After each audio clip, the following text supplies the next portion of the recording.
So some people, you've brought up the point of actually sticking and talking to your company before making that massive decision, right?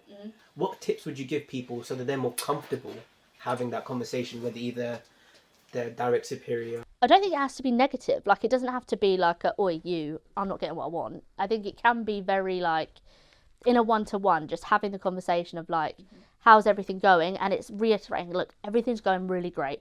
I'm getting on with my stuff and I really enjoy it. However, I am in a bit of a slump. I need something to challenge me. I need something to push me right now. And quite often, I think it's not coming at it from a negative and just hitting everything's easier, like, the but. I don't know if you've ever heard, like, you're really pretty, but that thing, it makes the blow really easy. So a company doesn't like feeling like they're not supporting their staff, but 9 times out of 10 they don't want that review. If I look at, like, Acacia, it's a really close-knit team. It's very family orientated, and the way whereas the NHS is very big. It's like Surrey and Sussex is huge. There is not many people that, I think, if I walked into the office where I walked in, I know barely anybody in that office, but I could turn around to every single one of them and say, what do you do? What do you do? And, like, this shadowing opportunity is great. Like, we had shadowing at Surrey, and it was where you could pick anybody. You could pick a doctor, a pharmacist, and shadow them for a few days and see what they did. And that was a really great opportunity. And sometimes it's just that you just need to see how the other half live. So if it's like saying to your director, look, I want to be where you are in 10 years' time. I want to shadow you. That blow, they're like, oh, well, you want to be me? Great. And they're normally really forgiving. And that lights up that conversation. Then when they can see what you can do, they will start naturally gravitating more work your way.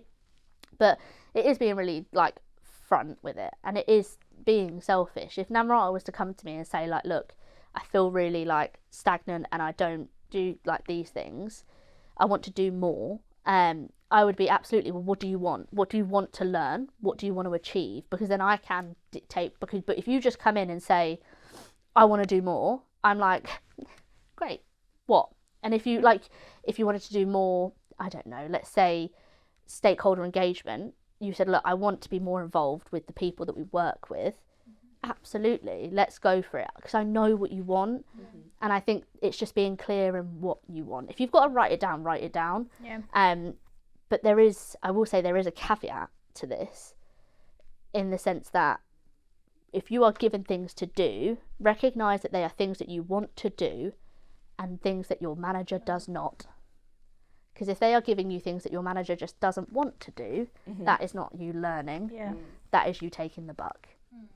So I think there is 2 elements to it. Recognise, what are you learning? You're not learning from sending that email. Or, I'm giving you more things to do, can you reply to this person? That's not learning. You learning is going, right, I want you to set up this call and this conversation, and then I'll be with you, but I want you to man that.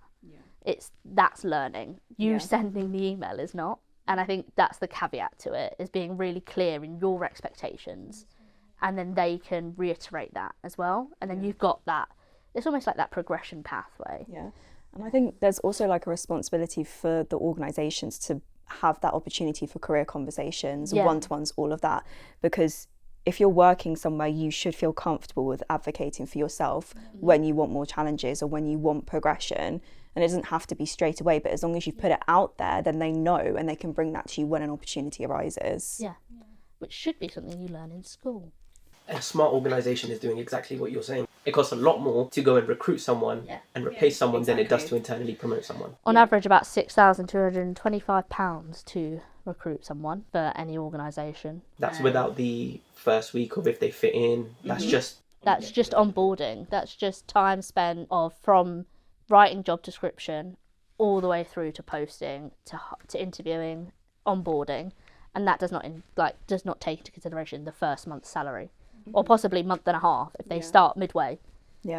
Exactly. So